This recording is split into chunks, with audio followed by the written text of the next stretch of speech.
addu'a kike yi idan za ki ci abinci? Addu'ar cin abinci.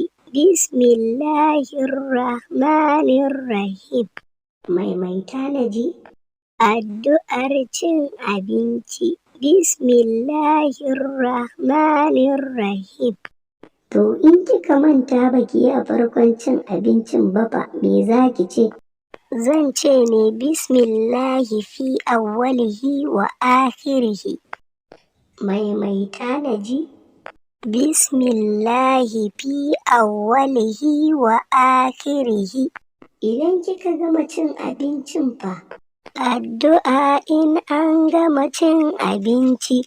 Alhamdulillahi alladhi ad'amani haza wa razaqanihi min gairi hauli minni wala quwwa. Maimaita.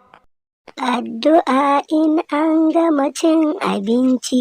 Alhamdulillahi alladhi ad'amani haza wa razaqanihi min gairi hauli minni wala quwwa.